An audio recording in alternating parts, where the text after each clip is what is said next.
Hello Gobs and welcome to Gobboween. The night of Gobboween is upon us. And for this, I'm doing something special, if you couldn't tell by the length of the video. I know that you might be going and doing something, but why not stick around for a story? An RPG horror story. Now if you looked on my channel previously, if you've been around for a bit, you know that from time to time I read RPG horror stories. So for Gobboween, or the night of Gobboween, I was wondering what I should do. I was thinking about going on the subreddit and collecting the worst of the worst, or just collecting a bunch of RPG horror stories to read all together. But then I got the idea, why don't I just read an actual RPG horror story? Not in a horror story told by other people from playing TTRPGs, but a horror story based around an RPG. So if you couldn't tell today, I'm reading the Creepypasta, the classic, Been Drowned.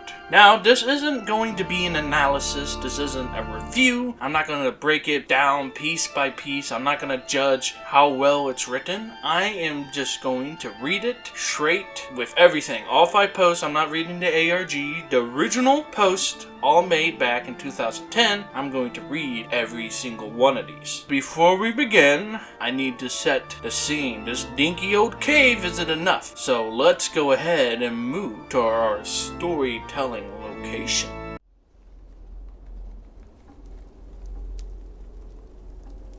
Wasn't that a cool transition? That was awesome. That's the best thing you're ever gonna see. I mean, what more can you ever like? Or something. I don't know. But welcome to the spooky forest. Ooh, it's so spooky. Look at the trees. Oh, I definitely didn't spend a lot of time drawing all of this the night before or anything. Let's get on with the story. For those of you who don't know, Been Drowned is a creepypasta based on the RPG Zelda Majora's Mask. Or Legend of Zelda's, whatever. But you probably already know Been Drowned. I'm just reading it, so, but I'll give you a little bit on it. It was originally created by Alex Hall, also known as Jade Usable. I think that's how you say it. That's how I'm not gonna look it up. I think it's funnier if I pronounce things wrong. So just to give you a little summary, this is from the Creepypasta Wiki. The story revolves around a Majora's Mask cartridge that is haunted by the ghost, if it is a ghost, of a boy named Ben. That's it. There's like gameplay captured of these events. Whenever they show up in the story, I will play them in the video, so keep your eyes out for that. But for now, you're just gonna be sitting here with this scene. If you want to see more type of videos like this in the future, where I just go and read random creepypastas or anything similar, make sure you do all the stuff. You know, like the video, comment down below, and subscribe. That shows me that you guys really like this type of video. So, whatever. There's the shill and all that. We're just gonna get reading. Buckle in, grab your snacks, grab your drinks, grab whatever you want, gather around the campfire. Post number 1, September 7th, 2010. Okay, /X, I need your help with this. This is not a copypasta. It's a long read, but I feel like my safety or well-being could very well depend on this. It's video game related, specifically Majora's Mask. It is the creepiest crap that has ever happened to me in my entire life. Having said that, I recently moved into my dorm starting as a sophomore in college, and a friend of mine gave me his old Nintendo 64. I was stoked, to say the least. I could finally play all of those old games of my youth that I hadn't touched in at least a decade. His Nintendo 64 came with one yellow controller and a rather shoddy copy of Super Smash Bros. While beggars can't be choosers, needless to say, it didn't take long until I became bored of beating up level 9 CPUs. That weekend, I decided to drive around a few neighborhoods about 20 minutes or so off campus, hitting up the local garage sales, hoping to score on some good deals from ignorant parents. I ended up picking up a copy of Pokemon Stadium, GoldenEye, F-Zero, and 2 other controllers for $2. Satisfied, I began to drive out of the neighborhood when one last house caught my attention. I still have no idea why it did. There were no cars there, and only one table was set up with random junk on it, but something sort of drew me there. I usually trust my gut on these things, so I got out of the car and was greeted by an old man. His outward appearance was, for lack of a better word, displeasing. It was odd. If you asked me to tell you why I thought that, I couldn't really pinpoint anything. There was just something about him that put me on edge. I can't explain it. All I can tell you is that if it wasn't in the middle of the afternoon and there were other people within shouting distance, I would not have even thought of approaching this man. He flashed a crooked smile at me and asked what I was looking for. Immediately, I noticed that he must have been blind in one of his eyes. His right one had that glazed over look about it. I forced myself to look into his left eye instead, trying not to offend, and asked him if he had any old video games. I was already wondering how I could politely excuse myself from the situation when he told me he had no idea what a video game was. But to my surprise, he then said he had a few ones in an old box. He assured me he'd be back in a jiffy and turned to head back into the garage. As I watched him hobble away, I couldn't help but notice what he was selling on his table. Littered across it were rather peculiar paintings, various artworks that looked like ink blots that a psychiatrist might show you. Curious, I looked through them. It was obvious why no one was visiting this guy's garage sale. These weren't exactly aesthetically pleasing. As I came to the last one, for some reason it looked like Majora's Mask. The same heart-shaped body with little spikes protruding outward. Initially, I just thought that since I was secretly hoping to find the games at the garage sales, some Freudian BS was projecting itself into the ink blots. But given the events that happened afterward, I'm not so sure now. I should have asked the man about it. I wish I did ask the man about it. After staring at the Majora-shaped blot, I looked up and the old man was suddenly there again, arms length in front of me, smiling at me. I'll admit I jumped out of reflex and laughed nervously as he handed me a Nintendo 64 cartridge. It was the standard gray color, except that someone had written Majora on it in black permanent marker. I got butterflies in my stomach as I realized what a coincidence this was, and asked him how much he wanted for it. The old man smiled at me and told me that I could have it for free, that it used to belong to a kid who was my age that didn't live here anymore. There was something weird about how he phrased that, but I didn't really pay any attention to it. I was too caught up in not only finding this game, but getting it for free. I reminded myself to be a bit skeptical since this looked like a pretty shady cartridge and there was no guarantee it would work. But then the optimist inside of me interjected. Maybe it was some kind of beta version or pirated version of the game. That was all I needed to be back on Cloud 9. I thanked the man and he smiled at me and wished me well, saying, "Goodbye then." At least that's what it sounded like to me. All the way in the car ride home, I had a nagging doubt that he said something else. My fears were confirmed when I booted up the game. To my surprise, it worked just fine, and there was one save file named simply Ben. "Goodbye, Ben." He was saying, "Goodbye, Ben." I felt bad for the man, obviously a grandparent and obviously going senile. I, for some reason or another, reminded him of his grandson, Ben. Out of curiosity, I looked at the save file, eyeballing it. I could tell that he was pretty far into the game. He had almost all the mask and 3/4 of the bosses remain. I noticed that he had used an owl statue to save his game. He was on day 3 and by the Stone Tower Temple with hardly an hour left before the moon would crash. I remember thinking that it was a shame that he had been so close to beating the game but never finished it. I made a new file named Link, out of tradition, and started the game, ready to relive my childhood. For such a shady looking cartridge, I was impressed at how smoothly it ran, literally just like a retail copy of the game, save for a few minor hiccups here and there, like textures being where they shouldn't be and random flashes of cutscenes at odd intervals, but nothing too bad. However, the only thing that was a little unnerving was that at times the NPCs would call me Link, and other times they would call me Ben. I'd figure it was just a bug, a fluke in the programming causing all files to get mixed up or something. It did kinda creep me out after a while though, and it was around after I had beaten Woodfall Temple that I regrettably went into the save files and deleted Ben. I intended to preserve the file just out of respect of the game's original owner. It's not like I needed 2 files anyways, hoping that would solve the problem. It did and it didn't. Now the NPCs wouldn't call me anything. When my name should have been in the dialogue, there was just a blank space. My save file was still called Link though. Frustrated and with homework to do, I put the game down for a day. I started playing it again last night, getting the Lens of Truth and working my way towards completing the Snowhead Temple. Now some of you more hardcore Majora's Mask players know about the 4th day glitch. For those who don't, you can Google it, but the guess is that right as the clock is about to hit 00000 on the final day, you can talk to the astronomer and look through the telescope. If you time it right, the countdown disappears and you essentially have another day to finish whatever you were doing. Deciding to do the glitch to try and finish the Snowhead Temple, I happened to get it right on the first try, and the time counter at the bottom disappeared. However, when I pressed B to exit the telescope, instead of being greeted by the astronomer, I found myself in the Majora's boss fight room at the end of the game, the trippy boxed-in arena, staring at the Skull Kid hovering above me. There was no sound, just him floating in the air, and the background music, which was regular for the area, but still creepy. Immediately, my palms began to sweat. This was definitely not normal. Skull Kid never appeared here. I tried moving around the area, but no matter where I went, Skull Kid will always be facing me, looking at me, not saying anything.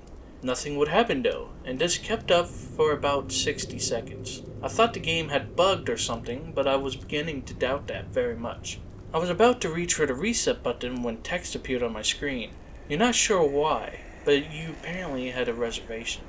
I instantly recognized that text. You get that message when you get the room key from Aju at the Stock Pot Inn. But why was it playing here? I refused to entertain the notion that it was almost as if the game was trying to communicate with me. I started to navigate the room again, testing to see if it was some sort of trigger that enabled me to interact with something here. Then I realized how stupid I was. To even think that someone could reprogram the game like this was absurd. Sure enough, 15 seconds later, another message appeared on the screen, and again, like the first one, it was an already pre-existing phrase. Go to the lair of the temple's boss? Yes/no. I paused for a second, contemplating what I should press and how the game would react, when I realized that I couldn't select no. Taking a deep breath, I pressed yes, and the screen faded to white with the words, Dawn of a New Day, and the subtext, I beneath it. Where I was ported to filled me with the most intense sense of dread and impending fear I had ever experienced. The only way I can describe the way I felt here is having this feeling of inexplicable depression on a profound scale. I am normally not a depressed person, but the way I felt here was a feeling that I didn't even know existed. It was such a twisted, powerful presence that seemed to wash over me. I appear in some kind of weird Twilight Zone version of Clocktown. I walk out of the clock tower, as you normally do when you surf from day one, only to find all the inhabitants were gone. Usually the fourth day glitch, you can still find the guards and the dog that runs around outside the tower. This time, they were all gone. What replaced them was the ominous feeling that something was out there, in the same area as me, and that it was watching me. I had 4 hearts to my name and the hero's bow, but at this point, I wasn't even concerned for my avatar. I felt that I personally was in some kind of danger. Perhaps the most chilling thing was the music.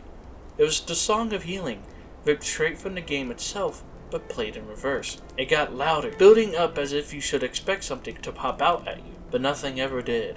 And the constant loop began to wear on my mental state. Every now and then, I would hear the faint laugh of the happy masked salesman in the background. Just quiet enough so that I wasn't sure if I was just hearing things, but just loud enough to keep me determined to find them. I looked in all 4 zones of Clocktown only to find nothing. No one. Textures were misting. West Clocktown had me walking on air. The entire area felt broken. Hopelessly broken. As a reverse Song of Healing repeated for what must have been the 50th time. I just remember standing in the middle of South Clocktown, realizing that I had never felt so alone in a video game before. As I walked through the ghost town, I don't know whether it was the combination of the out-of-place textures and the atmosphere, or the haunting melody of the once peaceful and soothing song being butchered and distorted, but I was literally on the verge of tears, and I had no idea why. I hardly ever cry. Something had gripped me here with this powerful sense of depression that was both foreign and crippling. I tried leaving Clock Tower, but every time I attempted to zone out, the screen would fade to black and I would just zone in to another part of Clocktown. I tried playing my ocarina. I wanted to escape and I did not want to be here. But every time I played the Song of Time or the Song of Soaring, it would say, "Your notes echo far, but nothing happens." By this point, it was obvious the game didn't want me to leave, but I had no idea why it was keeping me here. I didn't want to go inside the buildings. I felt that I would be too vulnerable there to whatever I was terrified of. I don't know why, but I came up with the idea maybe if I drowned myself at the laundry pool, I could spawn somewhere else and leave this place. As I zoned in and ran towards the pool, that's when it happened. Link grabbed his head, and the screen flashed for a brief moment of the happy masked salesman smiling at me. Not Link, me, with the Skull Kid scream playing in the background. When the screen returned, I was staring at the Link statue from playing the song Elegy of Emptiness. I screamed as the thing just stared back at me with this haunting facial expression. I turned around and ran out and back into South Clock Town, and to my horror, that statue followed me. The only thing I could compare it to was like the weeping angels from Doctor Who. Every so often, at random intervals, the animation would play the statue appearing behind me. It was like the thing was chasing me, or I don't even want to say it, haunting me. By this point, I was on the verge of hysterics, but not even once did the thought of turning off the console occur to me. I don't know why. I was so wrapped up in it, the terror felt all so real. I tried to shake the statue, but it would literally appear right behind me every single time. Link started to begin to make weird animations I had never seen him do before. He would flail his arms around or spasm randomly, and the screen would cut to the happy masked salesman smiling again for a brief moment before I was face to face with that freaking statue again. I ended up running into the Swordmaster's dojo and to the back. I don't know why, but I'm in my panic. I just wanted some kind of assurance that I wasn't alone here. To my dismay, I found no one. But as I turned to leave, the statue cornered me in the cubby in the back. I tried attacking it with my sword, but to no avail. Confused and back into the corner, I just stared at the statue, waiting for it to kill me. Suddenly, the screen flashed again to the happy masked salesman. Link turned to face my screen, standing upright, mirroring the statue, looking at me along with the cubby, literally staring at me. Whatever was left of the fourth wall was completely shattered while I ran out of dojo, terrified. Suddenly, the game warped me to an underground tunnel, and the reverse song of healing queued up again as I was given a brief moment of rest before the statue started appearing behind me again. This time, aggressively. I could only take a few steps before it would summon behind me again. I hurriedly made my way out of the tunnel and appeared in Southern Clock Town. As I ran aimlessly in a sheer panic, suddenly a redead screamed, and the screen faded to black as Dawn of a New Day and I appeared again. The screen faded in, and I was standing on top of Clock Tower, with Skull Kid hovering over me again, silent. I looked up and the moon was back, looming just meters above my head. The Skull Kid just stared at me hauntingly with that mask. A new song was playing. The Stone Tower Temple theme played in reverse. In some sort of desperate attempt, I equipped my bow and fired off a shot at Skull Kid. And it actually hit him, and it played an animation of him reeling back. I fired again, and on the third arrow, a text box appeared saying, "That won't do you any good." I was picked up off the ground and levitated upwards on my back. Link screamed as he burst into flames, instantly killing him. I jumped when this happened. I'd never seen this move used by anyone in the game, and Skull Kid himself didn't have any moves. As the death screen played, my lifeless body still burning, the Skull Kid laughed and the screen faded to black, only to have me reappear in the same place. I decided to charge him, but the same thing happened. Link's body was lifted off the ground by some unknown force and he immediately burst into flames again, killing him. This time, during the death screen, the faint sounds of the reverse song of healing could be heard. On my third and final try, I noticed that there was no music playing this time. That all there was eerie silence. I remembered that in the original encounter with the Skull Kid, you were supposed to use the ocarina to either travel back in time or summon the giants. I attempted to play the Song of Time, but before I could hit the last note, Link's body once again horrifically exploded into flames, and he died. As the death screen neared its end, it began to chug, as if the cartridge was trying to process a lot of something. When the screen came to, it was the same scene as the first 3 times, except this time, Link was lying on the ground, dead in a position I had never seen in a game before. His head was tilted towards the camera with the Skull Kid floating above him. I couldn't move. I couldn't press any buttons. All I could do was just stare at Link's dead body. After around 30 seconds of this, the game simply faded out, showing the message, "You've met with a terrible fate, haven't you?" before kicking you out to the title screen. Upon getting back to the title screen and starting again, I noticed my save file was no longer there. Instead of Link, it was replaced with Your Turn. Your Turn had 3 hearts, 0 mask, and no items. I selected Your Turn and immediately was returned to the clock tower rooftop scene of my dead Link and the Skull Kid hovering over it, with the Skull Kids laughing, looping again and again. I quickly hit the reset button, and when the game booted up again, there was one more save file added below Your Turn entitled Ben. Ben's save file was right back where it was before I deleted it, at the Stone Tower Temple with the moon almost crashing. I turned the game off at this point. I'm not superstitious, but this is way too effed up even for me. I haven't played it all day today. Heck, I didn't even get any sleep last night. I kept hearing the reverse song of healing music in my head, and just remembering the sense of dread I felt exploring Clock Town. I drove back to the old man's house today to ask him some questions with a buddy of mine. No way I was going there alone. Only to find that there was a for sale sign in the front yard. While I rang the door, no one was home. So now I'm back here writing down the rest of my thoughts and recording what happened. Sorry some of this has grammatical errors and whatnot. I'm running on no sleep here. I'm terrified of this game. Even more so now that I relived it a second time writing this all down. But I feel like there's some more to it that meets the eye. And that there's something calling to me to investigate this further.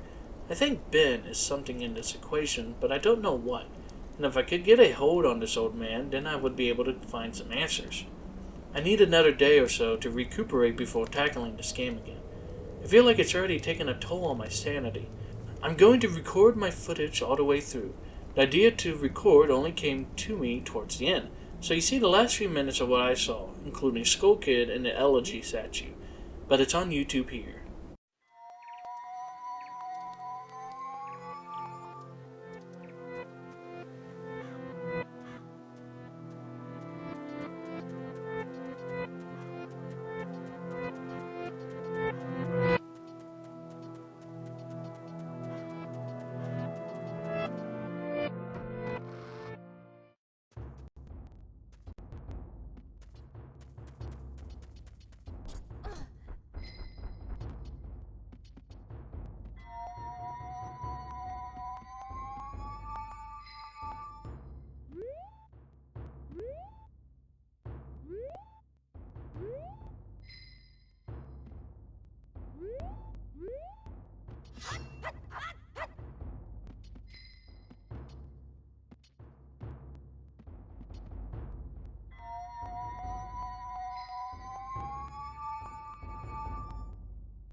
I'm going to stay in this thread for a little while longer before I fall asleep, to answer any questions, so you guys might have or hopefully listen to ideas or theories to help me shed some light into this, or maybe things I should try to do. I think I'm going to play Ben's file tomorrow to see what happens. Maybe I was supposed to do that all along. I just don't believe in paranormal crap, but this is a little effed up. But maybe this Ben guy is just a really good hacker/programmer. I don't want to think about the alternatives if he isn't. That's the end of the copy/paste. I'm hoping that maybe this is some kind of running gag the developers had and that other people have gotten gagged or hacked copies of the game like this. This just really scares me. Post number 2, September 8th, 2010. I'm going to post what happened in the linked video footage, but last night everything got too real for me. I think I'm done messing around with this. I passed out pretty much immediately after making that thread, but last night, that elegy of emptiness statue, I had a dream about it. I dreamed that it was following me in my dream, that I would be minding my own business when I'd feel my neck hair stand up on end. I would turn around that thing. That horrible, lifeless statue would be staring with those empty eyes right at me, nearly inches away. In my dream, I remember calling it Ben, and never before had I had a dream that I could remember so vividly. But the important thing is, I did get some sleep, I suppose. Today, putting off playing the game as long as I could, I drove back up to the neighborhood to see if the old man came back. As I expected, the car was still gone and no one was home. I was walking back to my car, the man next door mowing the grass killed the power to his lawnmower and asked me if I was looking for someone. I told him that I was looking to talk to the old man that lived here, to which he told me what I already knew. He was moving. Trying a different avenue, I'd asked if the old man had any family or relatives I could talk to. I discovered that this old man had never married, nor did he have any children or grandchildren through adoption. Starting to become worried, I asked one final question, one that I should have asked from the beginning. Who was Ben? The man's expression turned grim, and I learned that 4 doors down around 8 years ago on April 23rd, the man informed me that it was the same day as his anniversary. That's how he knew the specific date. There was an accident with a young boy named Ben in the neighborhood shortly after his parents moved, and despite any further attempts to talk to this man to get more information, he wouldn't divulge anything else. I went back and started playing again. I loaded up the game, and immediately I jumped at this title screen with a mask flies by. The sound I played was not the normal whoosh sound. It was something much more higher pitched. I pressed start, bracing for the worst, but just like 2 nights ago, the files Your Turn and Bin were displayed. Truth be told, I looked up at the bin file earlier. It seems to fluctuate between displaying the owl save and not. I brought up the bin file, hesitated for a moment, noticing that the stats were not the same as they originally were 2 days ago. It seemed like he had already completed the Stone Tower Temple this time. Summoning my courage, I selected it. Immediately, I was thrust into complete chaos. Sure enough, I was outside Stone Tower Temple. That's about all that was expected. The zone itself wasn't called Stone Tower Temple, but rather Stone, S-T-O-N-E, and immediately a dialogue box of complete gibberish that I couldn't make out greeted me. Link's body was distorted. His back was cocked violently to the side where his posture was permanently disfigured. Link's expression was dull, almost monotonous. He had an expression on his face that I didn't recognize before. It was a blank look, as if he was dead. As Link stood there, his body spasmed irregularly back and forth, I examined what had become of my avatar, and I noticed I had a C button item that I'd never seen before. Some kind of note. But pressing it did nothing. Sounds played back and forth that I didn't recognize from the game, almost demonic in nature. There was some kind of high-pitched yip or some kind of laugh or something playing in the background. I had all of 2 minutes to take in the environment before another one of those Elegy of Emptiness statues summoned, and immediately after I was cut into Dawn of a New Day screen. Except this time it was without the I subtext. I was a Deku scrub in Clocktown. The scene would normally play after the first time you traveled back in time. Tatiil would say, "What just happened?" It's as if everything has ... But instead of saying, "Started over," she finished her remark in a broken text as the laugh of the happy masked salesman played in the background. I was putting back control of my character, but had a effed up camera angle. I was looking from behind the door of Clock Tower, watching my avatar run around as a Deku scrub. Seeing as how I really had no place to go because I couldn't see anything, I begrudgingly went inside the door. There, I was greeted by the happy masked salesman who simply told me, "You've met with a terrible fate, haven't you?" Before the screen whited out. I was in Tormenta Fields as a human again. I might as well have not been playing the same game anymore. I was being warped around and there was no sign of a day or clock or anything. I took a moment to get my bearings as I looked around the field, and immediately I could tell that this was not normal. There were no enemies, and a twisted version of the Happy Masked Salesman's theme was playing. I decided to run towards Woodfall before I noticed a gathering of 3 figures off to the side, one of them being Epona. As I approached them, to my horror, I saw the Happy Masked Salesman, the Skull Kid, and the Elegy of Emptiness statue just standing there. I figured maybe they were bugged out, but by now I told myself I should know better. Nevertheless, I approached them carefully and found that the Skull Kid was playing some kind of idle animation on loop. Same with Epona, and the Elegy of Emptiness statue was doing what it has been doing all along. Just standing there eerily. It was the Happy Masked Salesman that scared me more profoundly than the other 2. He too was idle, wearing that crap-eating grin, but wherever I moved, his head slowly turned and followed me. I had not engaged in any dialogue with him, nor was I in combat with him, yet his head still continued to follow my movements. Reminded of my first encounter with the Skull Kid on top of Clock Tower, I pulled out my ocarina, to which the game played the ding sound when you're supposed to play your ocarina, and tried a song I haven't played yet, the Happy Masked Salesman's own song and the song that had been playing on loop back in Day 4, the Song of Healing. I finished playing the song, and as I did, a ear-piercing shriek blasted on my TV.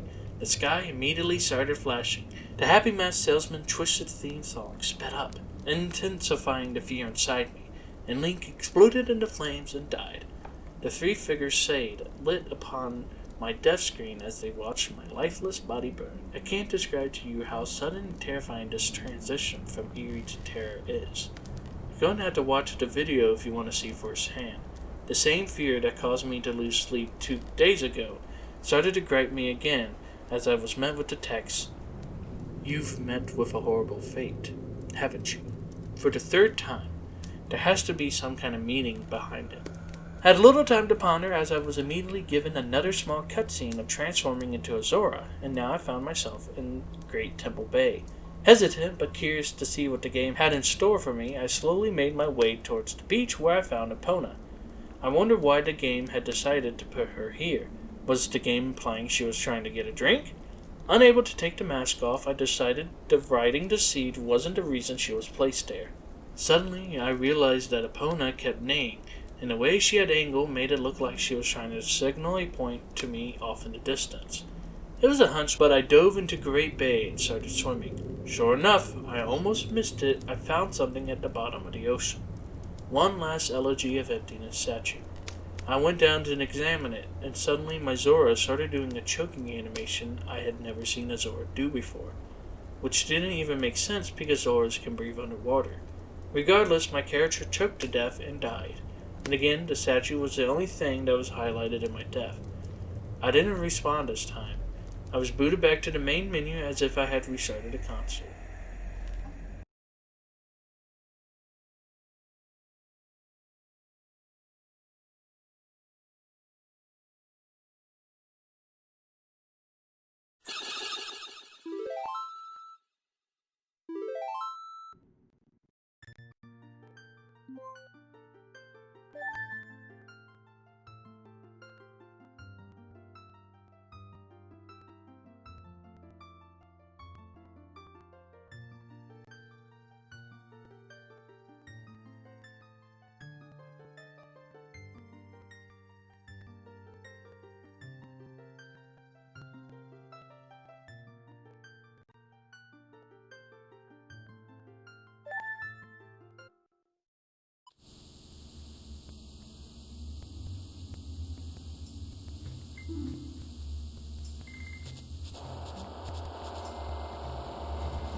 The press start screen was before me.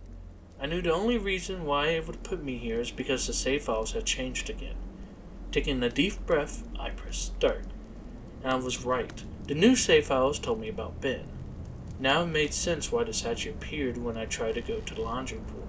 The game must have anticipated how I would have tried to escape the day 4 clock town. The two save files told me his fate. As I suspected, Ben was dead. He had drowned. The game obviously isn't through with me. It taunts me with the new save files. It wants me to keep playing. It wants me to go further. But I'm done with this crap. I'm not touching any more of the files. This is already way too horrifying for me, and I didn't even believe in the paranormal. But I'm running out of explanations. Why would someone send me this message? I don't understand it. I just get too depressed thinking about this, and the footage is up here for those who want to see it and analyze it. Maybe there's some kind of coded message in the gibberish or something symbolic in what I went through. I'm too emotionally and mentally drained to F with it anymore. Post number 3, September 10th, 2010. I know it's early in the morning. I've stayed up all night. I can't sleep. I don't care if people see this. That's not the point. I just wanted the word to get spread so I don't suffer for nothing.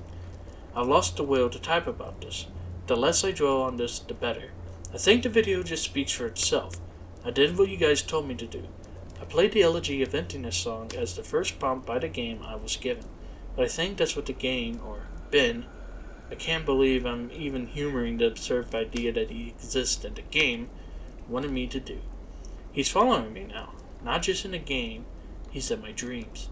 I see him all the time, behind my back, just watching me. I haven't got to any of my classes. I've stayed in my dorm room with the windows closed and the blinds shut. That way I know he can't watch me. But he still gets me when I play. When I play, he can still see me. The game is scaring me now. It talked to me for the first time, not just using tech that's already in a game. It spoke to me. Talked to me. It referenced Ben. It talked to me. I don't know what it means. I don't know what it wants. I never wanted this. I just want my own life back.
Watch out!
Stuff like this doesn't happen to people like me.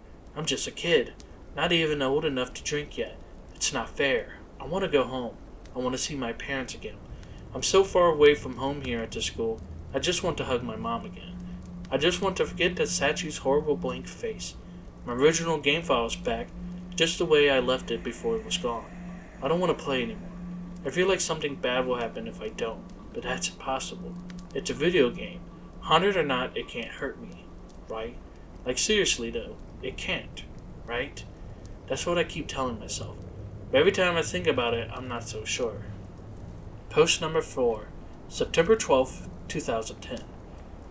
Let me just clear things up. I know you guys are worried, but Jed Usable is okay.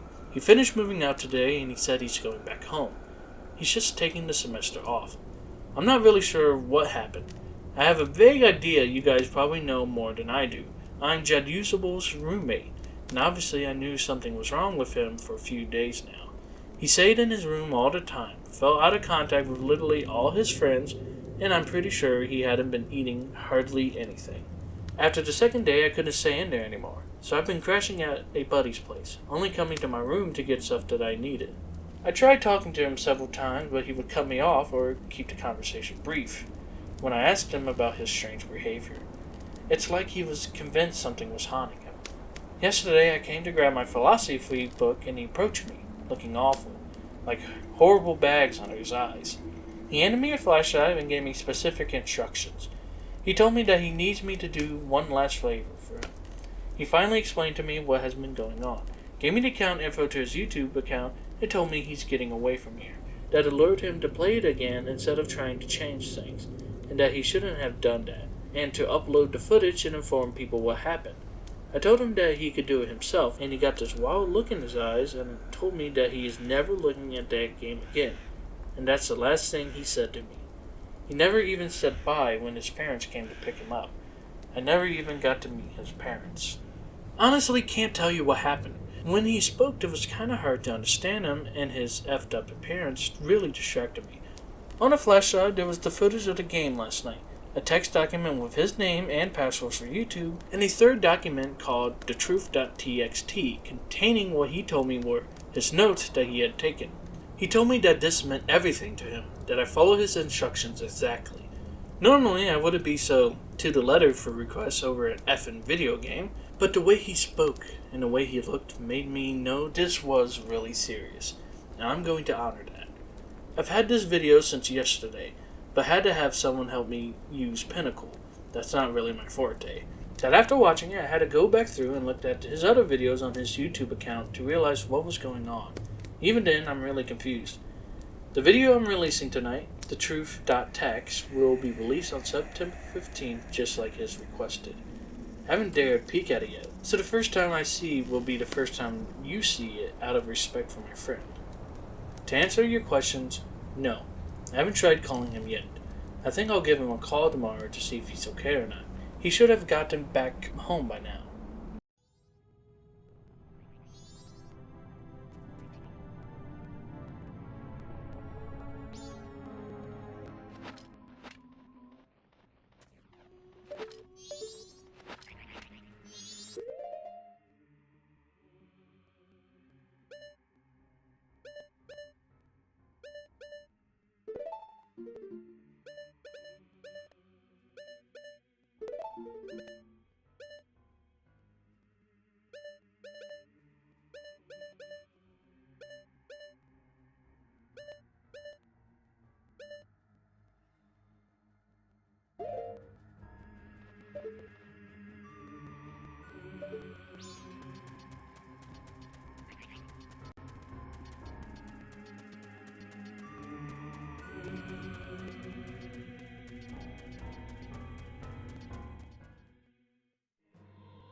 About the video. In this video, I cut straight to when he loaded the bin file in the game. Looking back, I realized that JadUsable left his save select screen in because it said different names sometimes. So my bad for that. But all it said this time was the same at the end of the last video. Link and bin. Nothing different. I wasn't there when he played it, but it looks to me like in the beginning where he first spawns, he's testing out his equipment or seeing what items he says or something. But apparently they've changed randomly before. Then, after that, I just think the game got too personal for him. Post number 5, September 15th, 2010. Hey guys, JadUsable here. This will be the last time you'll be hearing from me, and this is my final gift to you. These are all the notes that I have taken and the realizations I've made. Before I delve into this, I want to thank you for following me, and thank you for listening. It feels like the weight of a powerful burden is about to be lifted. By the time you read this, I won't be around anymore. But after spending 4 days with this maddening game, I've begun to understand what's really at play here, and hopefully after reading this, we can assure that this never happens again. There are things that I could not share with you while going on due to the circumstances to which I'll explain. With Ben blocking any attempt I've made to try and relay the truth to you. I tried, ever so subtly, to warn you guys in various ways. Amidst the chaos and my delirium, I devised a make it barely noticeable pattern in my videos. In all 5 videos I recorded over the 4 days, I've either had the Mask of Truth, interacted with a Gossip Zone, or the Lens of Truth equipped at some point. For you Zelda enthusiasts, these are all symbols of honesty and trustworthiness, and I would hope that one of you may have picked up on that reference. As I played the file, which I would name Ben, being mindful of how Ben was watching over every move in my game, I made a point to avoid doing anything too obvious, but I sent out a hidden message to you guys. I never equipped the lens, nor the mask, nor visited a stone. It worked, and the video was uploaded. I prayed that someone would notice the pattern and did it apply to Ben. The tags followed suit too. Hope you guys paid attention to those as well. They were my little messages to you. Nothing big enough that would catch Ben's attention or make him suspect anything, with Ben manipulating and changing my files. I honestly hope that what you guys saw was close to what actually happened here, but there is no way for me to know. This may be a long read, but I don't have time to proofread or make all my research pretty. But here it all is. September 6th, 2010. 11 p.m. Can't believe what happened. Not sure if there's some kind of weird elaborate hoax. Despite the fear, I can't help but be exceptionally curious about this. Who or what is this statue? A lot of questions here. I'm starting the document as a diary so I can keep track of everything. I'm typing up a summary so I can come back to it later. September 7th, 2010, 2:10 a.m. Summary is posted here. You can go back and look at my first page for day 4 for that. 4:23. I can't sleep. I've been trying so hard, but the harder I try, I just get more restless. I just feel like that statue is appearing whenever I close my eyes. 8:20 a.m. Didn't sleep at all, just going to start my day. I don't think I have the energy to go to class today. I'm going to drive back down to talk to that old man, taking my buddy Tyler with me just in case. 1:18 p.m. Back home now, no sign of the old man. Really weird, and he appears to be moving the next day. But maybe the for sale sign was up yesterday and I just didn't notice. Tyler wants to know what's gotten me all worked up. I didn't tell him. Going to eat, feel like death. 3:46 p.m. Could have sworn driving back from the subway that I saw the elegy statue buried in some shrubbery staring at me go by. Now I definitely need some sleep. 5 p.m. Don't think a lot of people believe me if I told them what was happening. Think I'm going to try posting this on the internet. Think I'll just use the summary. These notes are pretty sporadic. 6 o'clock p.m. Connected my capture card to my computer to upload the footage. Thought my computer froze for a second. Made this strange popping sound when I hooked everything up, but now seems to be working fine again. My computer can't die on me now. 7 o'clock p.m. Footage is finished uploading. The quality is a lot better than I thought it would be. Gee, guess that it really is a special cartridge. I never had it come through this clear before. 8:45 p.m. Thought I saw an icon popped up on my desk that looked like the statue's face for a split second. Gave me quite a scare. Getting really unnerved and delirious. I'm going to crash after this. 9 p.m. Began uploading my YouTube video on an alternate account. 9:03 p.m. I don't remember having uploaded a Vampire the Masquerade Bloodlines video last year. This was probably the account that I shared with my friend last summer. I hope he doesn't mind me using it to upload this. 9:55 p.m. Posted my summary on day 4 with a link to the YouTube video. Going to try to stay awake, but I'm so tired right now. September 8th, 2010. 10:48. I had a dream about the statue. I dreamed that it followed me in my dream, that I would be minding my own business when I feel the neck hair stand up on end. I turn around, blah blah blah. So we've read this already, so I'm just gonna move on. 11:21 a.m. I really don't want to play this game again. I think I'm going to go back to see if that old man stares dead. 1:35 p.m. No old man, but an interesting conversation with the neighbor. I'll post the full summary tonight. 2:45 p.m. I'm beginning random, inexplicable headaches due to lack of sleep and keep hearing the song in my head. Also, it's flu season, so I need to be careful not to get sick. 3 p.m. Nothing. 3:02 p.m. My computer just, on its own, opened up a text document and wrote the words "Hi" and www.cleverbot.com by itself. What the frick? 3:46 p.m.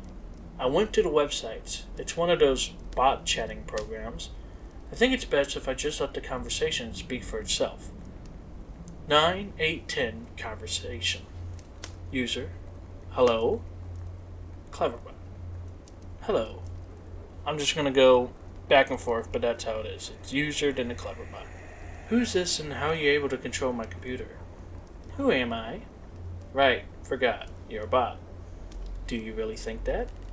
Listen, I know whoever's effing with my computer can see my screen right now. Yes. Yeah, and I'll wager that you're one of those IT kids who thinks he's tough crap. You know what you're doing right now is illegal, right? Is it? No crap. Are you familiar with the terms invasion of privacy? Get off my computer, kid. I am your computer. Cool story. Anyway, I'm calling DPS. You picked a bad time to F with me, kid. Should I wait until you play the game then? What? That game? Majora's Mask? Yes. How do you know about that? Because. Because of what? I did it. Did what? I played with you. What the flip? Were you scared? Who the f is this? Ben. The statue? Inside my computer now? Yes. How? You connected me. How the heck did I connect you? Cables and cords. How? Tell me about yourself. What? Tell me about yourself. What do you mean? What is it that really scares you? What the... Answer. No. Answer. What the... How did you just open that by yourself? I am your computer now. How much can you control? All. What do you want from me? To entertain. You're stuck inside there. You can't hurt me? Ha. Go play. No, you can't hurt me. Took you longer to type that. So? You're not sure. If you're so powerful, why use a ridiculous website like this to chat with me? Less messy. More structured. Fun. Fun? Yes. Tradition. I like it. You think it's funny. Amusing. And my notes? You may write them down. Why are you letting me? It is amusing to see what you think of me. Window closes. 3:50 p.m. What have I done? I invited it into my computer. I continue to write these notes, my summaries. I feel like I'm a prisoner in my one place of security. I don't know. I don't know if I'm hallucinating or not. I feel like I'm insane right now. I can feel it. Watching over me. Even as I type this, Ben is controlling everything in the game, toying with me, leading me like a sheep. But for what? What's the purpose? I know Ben drowned, but why these hauntings? What am I even doing? They could probably even see this right now. 4:35 p.m. Summary of the video. 7:18 p.m. Ben called me to Cleverbot again. He tells me that he's sorry and he wants to be free, and that I can free him. That just like how he got up on my computer from the capture card, he can spread, but he needs my help. He says I'm special because I can help him. That is the first nice thing that he has said. He promises to leave me alone if I do it. He swears he will. I don't know what to think right now. How can I even trust that thing? 7:20 p.m. I'm terrified of it. but now it's saying that it's just having fun. It's twisted and up version of fun. He's saying that the game is over. I do want it to be over. He says that he just wants to be free, that he's trapped in the cartridge in my computer and wants to be free. I don't want to have to deal with this crap. I don't know how long I can deal with its watching. It's watching my every move, every keystroke. I have nothing private anymore. It knows everything that's been on my computer. It tells me that if it wanted to, it could do horrible things to me. But it hasn't, so I should trust it. 8:01 p.m. Something tells me that I'm being played again, just like the game. 9:29 p.m. Ben called me to Cleverbot again. I ignored it and went to go take a shower. When I came to my laptop, I was welcomed with the image of an LED statue staring at me with those dead eyes. I don't want to talk to him. 9:44 p.m. F you, Ben, I'm not talking to you. 9:56 p.m. F you, Ben, I'm not talking to you. 10:06 p.m. F you, Ben, I'm not talking to you. 10:12 p.m. F you, Ben, I'm not talking to you. 10:45 p.m. It's been more than half an hour and the messages have stopped. Ben has stopped. I'm beginning to think that Ben isn't confined to just my computer-sized cartridge. I'm beginning to feel something. It's hard to explain it. I've never been spiritual, but there's something different about the air in my dorm room now. 11:42 p.m. I'm beginning to see the elegy statue randomly as I search the internet in places I shouldn't. Places where he shouldn't be. I'd be scrolling down and suddenly I'd be staring at a picture of an elegy statue. Always the elegy statue. I don't know how much more of this I can take. September 9, 2010. 12:35 a.m. My worst fears confirmed. Ben has tampered with my summary of ben.webm. I looked at the summary that I posted on various forums for the ben.wnv file, and parts have been omitted. There's no mention of Ben existing outside the game. There was no mention of the Moon Children. How could he have been that quick to delete the post without me noticing? I'm wondering if maybe it appeared that I was posting everything, but in reality, Ben has posted his own censored version. I'm going to ask Ben why he did it. 12:50 a.m. He isn't responding to me on Cleverbot. It's just giving me the generic responses it usually does. I'm just talking to a bot this time. 1:24 a.m. I think Ben is mad at me. 10:43 a.m. The Moon Children appeared in my dreams last night. They lifted up the mask to reveal their hideously disfigured faces. Maggots crawling out of their orifices. Sunken black holes where their eyes should be. A yellow smile that slowly grew bigger and bigger as they came closer to me. They told me that they wanted to play. I tried to run from them, but the 4 children had pinned me down to the ground with surprising strength. Over them stood the happy masked salesman, announcing that he had a new mask that he wanted me to try. In his spastic, sudden movements matching his in-game appearance, he took out a mask modeled off of someone's face that I couldn't recognize, a younger-looking face, and handed it to the Moon Children. Giggling, they latched it to my face, their horrible broken bodies bouncing up and down. 2 of them held me down while the other 2 began to sew the mask onto my face. My shrieks and screams caused the happy masked salesman's face to turn into the most horrific smile I've ever seen.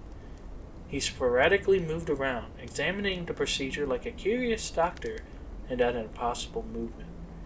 I flailed around, but it was no use. My eyes rolled into the back of my head because of the pain. It felt so real, but I couldn't wake up. I couldn't wake up no matter how hard I tried to wake up. After the mask was melted onto my flesh, they began sewing my legs together, then my arms. The horrific feeling of a needle puncturing your legs and pulling them in, rupturing your Achilles tendon and tying them together, resonated throughout my entire body. I tried to scream, but the mask was pressed so tightly around my face that it was my new face, and my new face had no mouth. I didn't make a sound. I tried telling myself in my head that I was dreaming. I tried telling myself again and again, and suddenly the Moon Children stopped and looked at me. They just stared, and the happy masked salesman slowly bent down and stared at me, inches away from my face, and grinned when he simply said, "You've met with a terrible fate, haven't you?" Before the Moon Children resumed with increased vigor.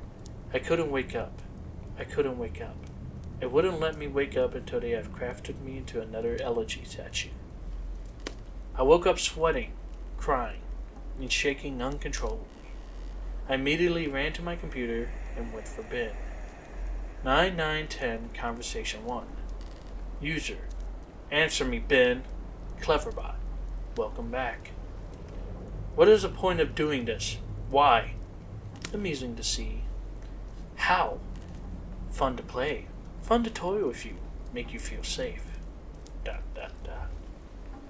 I wonder how you would have reacted. To what? If I hadn't revealed myself and stayed hidden, only doing little things to play with you. Close out your windows, turn off your computer, move your mouse by itself. Little things. Make you wonder if I am there, but you never know. Give you little hints that I am. I wanted to do something different with you. You did this before? Yes, and I will do it again. To who? Ben? Did you know Ben? Won't tell that information to you. How did Ben die? You know. No, but how did he drown? Won't tell that to you. Why? It is reserved for another. Who? Another who asks. When? Later. The window is closed. I'm beginning to think that this thing maybe isn't Ben at all. In its sadistic nature, I wouldn't be surprised if it took the boy's name after it killed him. 12:04 p.m. My room is beginning to feel different again. There's something out there. I feel really threatened, like there's something that is trying to reach out and strangle me, but it can't quite get there. 12:46 p.m.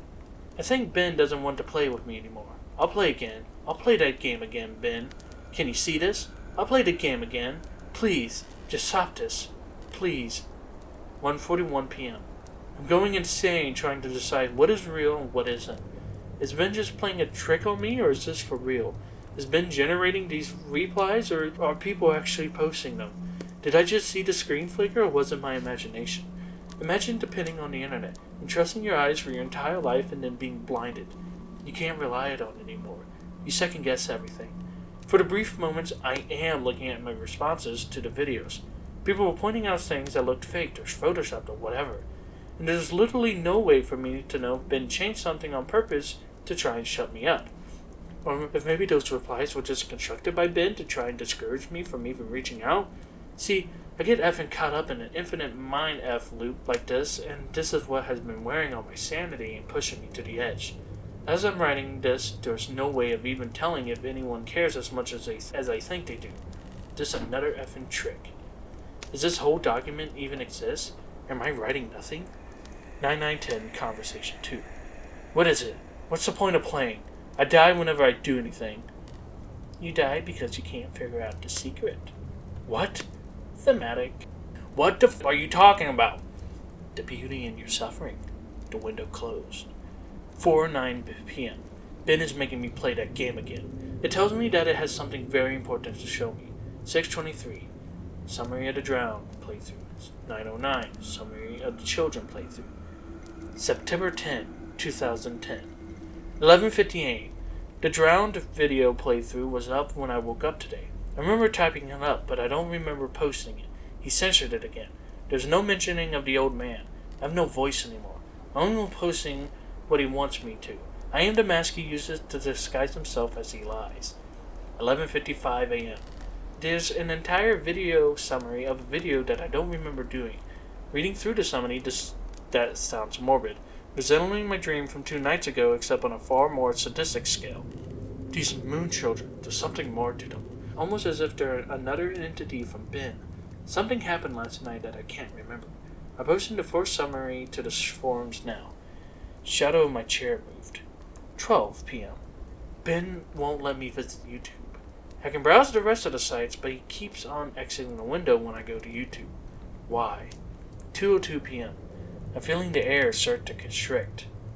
I don't think I'm alone here. Whatever aura has been getting more violent. 2:44 p.m. I'm trying to contact Ben or Cleverbot. He's not responding. I just get the AI. 3:51 p.m. My ears aren't fooling me. I'm hearing the reverse song of healing. I keep hearing it. 4:23 p.m. Now I'm positive of it. Earlier I thought it was a weird coincidence, but now I went to open my window, and 3 floors down at the ground level I saw the old man. I'm completely positive I did. The same guy. He was just staring up at my window standing in the middle of campus. If any students took notice of him, they didn't seem to acknowledge it. That's where my notes end. I fled my room, taking the cartridge with me. I don't want to go into the details of what happens. I lose my train of thought as I hammer out these last details. It's been roughly 2 days since then. This is my last summary and service to you of the final videos you guys saw. Matt.WMV. The last video entry I made, Matt.WMV, began as normal. I spawned in Clock Tower as usual and nothing seemed out of place. Determined to set things right and played the Oath to Order on top of the Clock Tower on the 4th day. I prepared myself. I sped up time and got to the final day, making my way to the observatory. As I got up to the telescope room and approached the astronomer, he would not let me look into his telescope. He told me that it would be cheating and that I should follow the rules. Despite my repeated efforts, the game would not let me do the 4th day glitch, no matter how hard or what I tried. I tried working around the game and doing the glitch, but it was adamant this time. Regardless of if I simply had delusion of free will in prior games, this time the game had become more aggressive than anything I've ever seen. It eventually told me to go to Icona Canyon, where the game would end and it would stop haunting me. Anxious and desperate to end this nightmare, I played the Song of Sorry and ended up there. I was told to check my inventory, that I would find the answers there to end the game. I arrived at Icona Canyon and saved my progress at the owl statue. As I searched through my inventory, I finally noticed that I was missing a recurring song, the Elegy of Emptiness. Obviously, once I traveled there and learned the song, I suppose that was the last thing it needed before Ben decided it had enough fun playing with me. Ben is a manipulator. He tries to fool his victims into security and makes you drop your guard like a Venus flytrap. He ensnares them. I'm nothing but a puppet to him. He enjoys seeing what kind of human emotions he can tap into by doing different things. There's still some things that this whole experience that so don't make sense. But then again, I was never good at figuring out these things, and I'm not exactly in the right state of mind to. I'm giving you all the pieces to the puzzles for you to analyze and piece together the missing links. I am typing these closing thoughts on the library computer on campus, and I've emailed myself the notes I have stored on my infected computer from the last 4 days. I'm going to combine copy-paste those notes with the closing openings that are typed on here on the safe public computer into one text document. I'm not taking any chances spreading Ben. I would not wish the horrible torment on anyone, and I made sure to have my bases covered here. I didn't run into any problems with Ben when I was back on my computer trying to email myself the notes. It went right under my effing nose. He has no idea what he just let me do. Had no problems opening the text document from my infected computer in my email either. I can't describe to you how it feels to finally be able to get the word out in this post. The nightmare ends here. That said, do not download any of my videos or anything about my videos through a YouTube video / audio ripper, a screen grab, whatever. I don't know how he can spread, but I know that just watching them on YouTube / reading my text won't be able to allow him to spread. Otherwise, he wouldn't have needed my help in the first place. But I strongly recommend you do not take anything that you see streaming online onto your personal computer. This will be my last posting. I'm putting up on this forum here for the world. If you see any further posts from me after today's current date, September 12th, after the current time, 12:08 a.m., discredit them. It has already proven to me that Ben can access my account / password and manipulate my computer, and like I said, I have no idea to what extent it can do this, but know that it will do anything to break free. He is desperate. To ensure your safety, just forget about me. Please. And obviously this goes without saying, but from here on out, do not download any images I may have put up, any files, anything. The 5th day will be my last day. I'm going to burn the cartridge and then come back to destroy my laptop. Again, even though I don't even know you, this is some sort of bittersweet for me. This semester I really didn't have any friends, or rather, I'd stopped paying attention to them.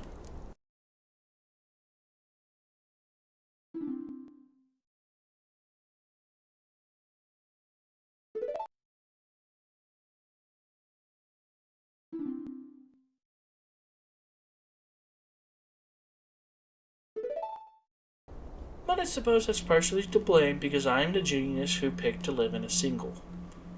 I suppose someone to get a hold of me and save me before I got too immersed into this game would have literally saved my life.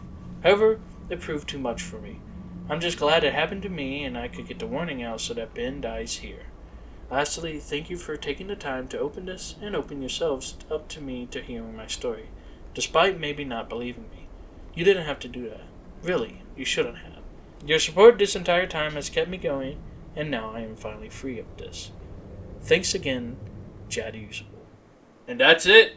That's the end of the story that I'm reading. We have got through the entire thing. I'm not going to give my comments on what I think about the story. Years ago, when I originally heard this, when I was young, the story was pretty scary. More the videos of it were pretty scary, and it was interesting to see a creepypasta about a video game that has videos to support it. I'm not going to go over what people think or the controversies of that, and again, because this isn't really an analysis. But I hope you guys enjoyed me reading this for about an hour or so, even if I messed up some parts or didn't put a lot of emotion into reading some of it. But if you made it to the end of this video, I thank you guys. And I hope you guys have a spooky rest of your Gobboween, or whenever you watch this video. Hopefully you don't only watch it on Gobboween, hopefully you watch it some other time. I have plenty of other different types of videos, and this is the final video of Gobboween for 2024. So I hope you guys have a lop of a night.